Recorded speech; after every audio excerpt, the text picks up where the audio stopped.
Hi everyone, कैसे आप सब। होपफुली आपकी पढ़ाई काफ़ी सही चल रही होगी। और अभी जो बीइंग आईटीएन पर 80 डेज चैलेंज चल रहा है, जिसका आज डे 3 है, हम आपको हर दिन मैथ्स के 5 क्वेश्चन सॉल्व करने दे रहे होंगे। और उसमें से एक ऐसा क्वेश्चन जिसमें बहुत सारे कॉन्सेप्ट्स यूज़ हो रहा है, जो आपको इवेंचुअली बहुत सारी लर्निंग्स देकर जाएगा और जिसका वेटेज भी काफ़ी हाई है, ऐसे टाइप का क्वेश्चन हम हर दिन डेली यूट्यूब पर सॉल्व कर रहे होंगे। तो चलता है आज के क्वेश्चन पर। सबसे पहले आप वीडियो पॉज करके क्वेश्चन अपने एंड पर प्रॉपर्ली पढ़ लीजिए और जो भी आपको उसमें से गिवन दिख रहा है, जो भी आपको स्टेप्स लग रहा है कि किस तरह से हम क्वेश्चन सॉल्व कर पाएंगे, वो अपने एंड पर एक बार प्रॉपर्ली सॉल्व कर लीजिए। उसके बाद हम सोल्यूशन डिस्कस करते हैं, ठीक है। तो सबसे पहले जब हम क्वेश्चन में देख रहे हैं तो हमें एक टेट्राहेड्रॉन दिया है ABCD, जिसमें हमें A, B और C के पोजिशन वेक्टर्स दिए हुए हैं। इसमें अगर हम देखेंगे तो एक लाइन लिखी है कि the altitude from the vertex D to the opposite face ABC meets the median line segment through A of the triangle ABC at the point E। अब इसमें कुछ भी नहीं समझ आया होगा, एक बार फिर से अपने एंड पे रीड करके लिख कर देखिए। इसको लाइन को हम ब्रेक कर करके समझेंगे कि एग्जैक्टली ये लाइन का मतलब क्या है। तो first part of the line बता रहा है कि वर्टेक्स D से हम एक एल्टीट्यूड बना रहा है जो ABC ट्रायंगल पर कहीं तो लैंड करने वाला है। अब वो कहाँ लैंड कर रहा है वो सेकंड पार्ट में आप समझ रहे होंगे। जब आप सेकंड पार्ट पढ़ेंगे तो आपको समझ आएगा कि A से हमने एक मीडियन बनाया है जो BC पर लैंड कर रहा है, और जो हमने D से एल्टीट्यूड बनाया था वो इसी मीडियन पर लैंड कर रहा है। तो क्लैरिटी के लिए मैं वापस से एक बार समराइज़ कर देती हूँ कि वर्टेक्स D से हम एक एल्टीट्यूड बना रहे हैं जो ट्रायंगल ABC पर लैंड कर रहा होगा, और उसके लैंड करने की पोजीशन क्या है, ये पोजीशन वो मीडियन है जो हम A से BC पर एक मीडियन बना रहे हैं जिसका हम नाम AM दे रहे हैं। इस मीडियन पर ये एल्टीट्यूड लैंड कर रहा होगा। इसके अलावा हमें इन्फॉर्मेशन दी है कि लेंथ ऑफ AD की वैल्यू दी है और वॉल्यूम ऑफ टेट्राहेड्रॉन की वैल्यू दी गई है, और हमें पूछा है कि पोजीशन वेक्टर ऑफ E की वैल्यू क्या होगी। तो चलता है सोल्यूशन की ओर। वेक्टर अलजेब्रा में हम सबसे पहले डायग्राम बनाने से शुरुआत करते हैं, और हमें जो भी चीज़ें गिवन है वो हम क्लीनली डायग्राम पे नोट करके फिर सोल्यूशन पे बढ़ना ईजियर होता है कभी भी। तो सबसे पहले जब हम डायग्राम देख रहे हैं तो हमारे पास एक बेस ट्रायंगल ABC है और इस पे टेट्राहेड्रॉन ABCD जो है, तो D वर्टेक्स से एक परपेंडिकुलर ड्रॉप हो रहा है E पॉइंट पे, और AM जो है ये ट्रायंगल का मीडियन है। तो हमें बेसिकली समझ आ रहा है कि MC और BM की वैल्यू सेम होगी, ठीक है। और इसके अलावा हमें पोजीशन वेक्टर्स दिए हुए हैं, तो मैंने A, B और C के कोऑर्डिनेट की वैल्यूज़ लिख दी है। जब हम सोल्यूशन पे चल रहे हैं तो सबसे पहले हम गिवन चीज़ें लिखेंगे। तो गिवन में हमें टेट्राहेड्रॉन ABCD गिवन है, हमें पोजीशन वेक्टर्स A, B और C की वैल्यू पता है। अब हमें एक स्टेटमेंट दिया था कि DE is the altitude of ABCD, जिसको हम हाइट से जनरली रिलेट कर रहे होंगे। जब भी एल्टीट्यूड या परपेंडिकुलर डिस्टेंस, परपेंडिकुलर हाइट, ये सारी चीज़ें दी होती है तो हम हाइट से इसको रिलेट कर रहे हैं, और हम समझ पा रहे हैं कि शायद से DE जो है ये टेट्राहेड्रॉन की हाइट होगी, ठीक है। इसके बाद एक स्टेटमेंट दिया कि AM जो है वो मीडियन है BC का, और E पॉइंट AM पे लाई कर रहा है, ठीक है। और हमें AD की वैल्यू दी गई है और हमें वॉल्यूम की वैल्यू दी गई है, और हमें फाइनली पूछा है कि पोजीशन वेक्टर E की फाइनल वैल्यू क्या होगी, ठीक है। तो इसमें हम सबसे पहले मैं जनरली ये करती हूँ कि मैं माइंड मैप बनाने की कोशिश करती हूँ कि मैं आंसर में किस तरह से स्टेप्स को फॉलो कर रही होंगी।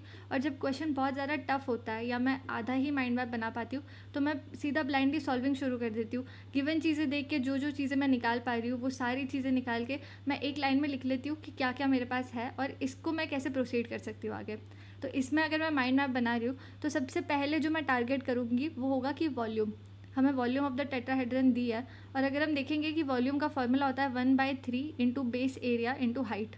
तो जब हम देख रहे हैं कि बेस एरिया की बात हो रही है तो बेस एरिया हम आराम से निकाल सकते हैं half mod of AB into AC करके, और हमारे पास ऑब्वियसली हमारे पास A, B और C की पोजीशन वेक्टर्स की वैल्यू है, तो हम बेस एरिया को तो निकाल सकते हैं, और वॉल्यूम की वैल्यू हमें दी गई है तो इसी से हम कहीं ना कहीं हाइट निकाल लेंगे। और इसके बाद AD की वैल्यू मुझे दी गई है।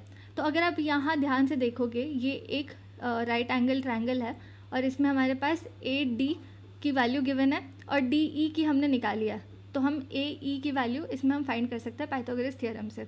ये कुछ चीज़ें मैं बेसिक देख के ही समझ पा रही थी कि ये 2-3 चीज़ें हैं जो मैं फटाफट डिराइव कर दूँगी सबसे पहले। इसके बाद हम देख रहे हैं कि 2 मेथड से मैं इस क्वेश्चन को आगे प्रोसीड कर पा रही हूँ। एक तो अगर हम सेंट्रॉइड को पिक्चर में लाएंगे तो AM जो है वो मीडियम है, और इसमें सेंट्रॉइड लाई कर रहा होगा जहाँ पे AG और GM का रेशियो 2:1 होगा। तो इसको यूज़ करके मैं देख सकती हूँ कि सबसे पहले मैं सेंट्रॉइड का पोजीशन वेक्टर जो है वो फाइंड कर सकती हूँ। इसके अलावा मैं देख सकती हूँ कि A E equals to lambda of A G होगा। लैम्बडा कोई वैल्यू है जो मैं खुद से फाइंड कर सकती हूँ, क्योंकि जी और ई जो है वो सेम लाइन पर लाई कर रहा है। अब इसको मैंने हल्की हल्की आपको ढेर सारी हिंट्स दे दिया, इस मेथड को आप ट्राई कर सकते हो। मैं पर्सनली ये वाले सॉल्यूशन में मेथड 2 फॉलो कर रही होंगी, जिसमें हम फ्रैक्शन ले लेंगे ए ई और ए एम का, और इस फ्रैक्शन की वैल्यू फाइंड करके हम पोजीशन वेक्टर ऑफ ई की वैल्यू फाइंड कर लेंगे।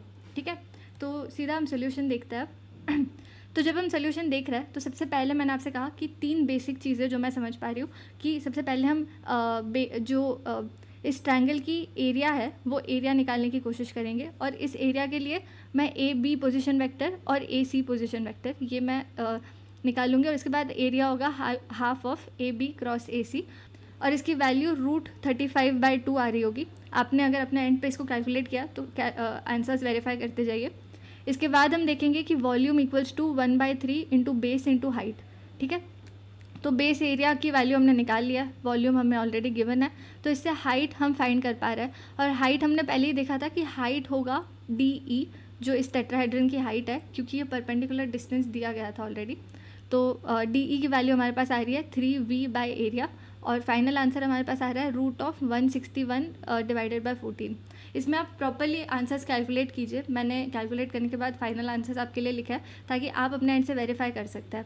ठीक है, थर्ड स्टेप हम देख रहे हैं कि मीडियन थ्रू ए। अब ये जो पॉइंट है एम, ये बी सी का मिड पॉइंट है, तो हम इसकी पोजीशन वेक्टर की वैल्यू हम निकाल सकते हैं b + c डिवाइड बाई 2 करके, और इसकी जो पोजीशन वेक्टर की वैल्यू है इसको यूज़ करके हम ए एम की वैल्यू निकाल सकते हैं, और हम ए एम मॉड भी देख सकते हैं। तो फाइनली हमारे पास ए एम की वैल्यू आ रही है जो है √13/2, और इसको यूज़ करके आगे हम देखते हैं कि हम इसको कैसे यूज़ कर रहे होंगे। ठीक है, तो ये मैंने आपसे कहा था कि ADE जो है ये राइट एंगल ट्रायंगल है, और इसमें हमारे पास AD गिवन है और DE की वैल्यू हमने ऑलरेडी ऊपर फाइंड कर लिया। तो इनको यूज़ करके पाइथागोरस थ्योरम से मैं AE की वैल्यू निकाल रही हूँ, और AE की फाइनल वैल्यू आएगी √13/18। ओके, और अब जो है, अब सबसे लास्ट स्टेप होगा।